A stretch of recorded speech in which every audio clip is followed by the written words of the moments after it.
Hello दोस्तों, मैं अंजलि एक नया वीडियो लेके आई हूँ। आज इस वीडियो में हम क्रेडेंस बेयरबोन की रियल आइडेंटिटी की बात करेंगे, जो finally fantastic beast the secrets of Dumbledore movie में रिवील कर दी गई है।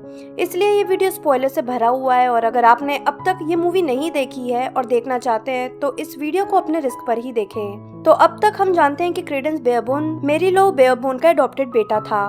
मेरी लो बस इतना जानती थी कि क्रेडेंस एक विच का बेटा है, पर दरअसल उसे भी क्रेडेंस की रियल आइडेंटिटी पता नहीं थी। क्रेडेंस मेरी लो के अंडर एब्यूसिव माहौल में बड़ा हुआ था, जिस कारण उसमें जादू होने के बावजूद वो उसे दबा कर रखता था और इस कारण वो ऑब्सक्यूरियल बन गया था। ऑब्सक्यूरियस ऐसी अदम्य शक्ति होती है जो ऐसे बच्चों में आ जाती है जो किसी रीजन से जादू को अंदर ही दबा लेते हैं और फिर उनका उस जादू पर कंट्रोल नहीं रह जाता। ऐसे बच्चे 6-7 साल से ज्यादा की उम्र नहीं जी पाते, पर क्रेडेंस एक टीनेजर था और ऑब्सक्यूरियल बन गया था। इतना ताकतवर ऑब्सक्यूरियस आज तक किसी ने भी नहीं देखा था और इसी एनर्जी और पावर का यूज करके ग्रिंडलवाल्ड मगल से वॉर करके उन्हें हराकर उन पर राज करना चाहता था। इसलिए वो क्रेडेंस को स्क्विफ समझकर उससे ऑरर पर्सिवल ग्रेव्स के रूप में मिलता है और ऑब्सक्यूरियल को ढूंढने का कहता है और बदले में विजर्डिंग वर्ल्ड में शामिल करने का वादा करता है। पर क्रेडेंस उसे सच नहीं बताता जब तक कि उसे रियलाइज नहीं हो जाता कि ग्रिंडलवाल्ड उसे धोखा दे रहा था। उसका खुद पर कंट्रोल नहीं रह जाता और वो अपनी आइडेंटिटी रिवील कर देता है कि वो एक ऑब्सक्यूरियल है, जिस दौरान उसकी अडॉप्टिव माँ मेरी लो भी मारी जाती है और अब क्रेडेंस आजाद था। यहाँ तक ये तो क्लियर हो गया था कि क्रेडेंस बेयरबोन नहीं है। क्रेडेंस को अपनी रियल आइडेंटिटी पता करनी थी, इसलिए जब वो सारी कोशिशों के बाद भी अपनी रियल आइडेंटिटी नहीं ढूंढ पाता, वो ग्रिंडलवाल्ड से जा मिलता है, जो उसे वादा करता है कि वो उसे उसकी रियल पहचान बताएगा। और ग्रिंडलवाल्ड उसे कहता है कि क्रेडेंस एक डंबलडोर यानी एल्बस डंबलडोर का भाई ऑरेलियस डंबलडोर है। पर उसकी ये बात बहुत सवाल खड़ा करती है कि डंबलडोर हमेशा से 2 भाई 1 बहन थे और एल्बस के पिता ने कोई दूसरी शादी भी नहीं की थी, क्योंकि उन्होंने 3 मगल बच्चों को मार डाला था जिन्होंने एरियाना को परेशान किया था, जिस कारण उन्हें अज़्काबान भेज दिया गया था और वहीं पे उनकी मौत हो गई थी और उनका कोई रिलेटिव भी नहीं था। तो आखिर क्रेडेंस एल्बस का भाई कैसे हो सकता है? तो इस बात की डिटेल अब सामने आ गई है और वो ये है कि ग्रिंडलवाल्ड आधा सही था और आधा गलत। क्रेडेंस डंबलडोर है, ये सही है।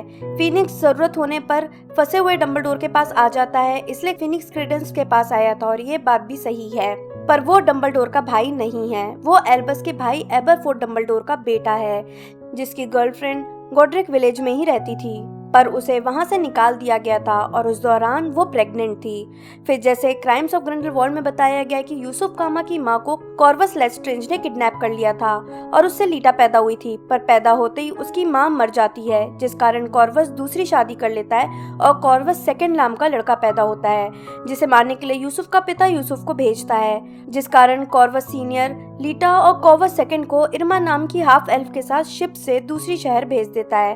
पर क्योंकि कॉर्वस हमेशा रोता रहता था, लीटा शांति पाने के लिए उसे एक दूसरे बच्चे के साथ एक्सचेंज कर लेती है और फिर शिप डूबने लगती है, जिसमें लीटा, इरमा और उस औरत का बच्चा जिसे लीटा ले आई थी बच गए थे, बल्कि कॉर्वस सेकंड और वो औरत डूबकर मर गए थे जिसके बेटे को लीटा ले आई थी, और वो औरत एबरफोर्थ की गर्लफ्रेंड थी और वो बच्चा जिसे लीटा ले आई थी ऑरेलियस यानी क्रेडेंस था, एबरफोर्थ का बेटा। माँ बाप न होने के कारण इरमा ने उस बच्चे का नाम बदल कर क्रेडेंस रख दिया होगा, ताकि किसी को पता न चले कि वो कॉर्वस सेकंड है और उसे यूसुफ मारने ना आए। और उसके बाद मेरी लो बेयरबोन ने उसे अडॉप्ट कर लिया, यानी क्रेडेंस न ही बेयरबोन था और न ही लेस्ट्रेंज, वो डंबलडोर ही है। क्रेडेंस एबरफोर्थ का बेटा है। अब सवाल ये आता है कि आखिर एबरफोर्थ ने फिर अपने बेटे को क्यों नहीं अपनाया कि क्रेडेंस को मेरी लो के साथ रहना पड़ा? तो इसका जवाब है कि एबरफोर्थ को पता ही नहीं चला कि उसकी गर्लफ्रेंड कहाँ गई और वो उसके पास जा पाता, इससे पहले ही वो डूबकर मर चुकी थी।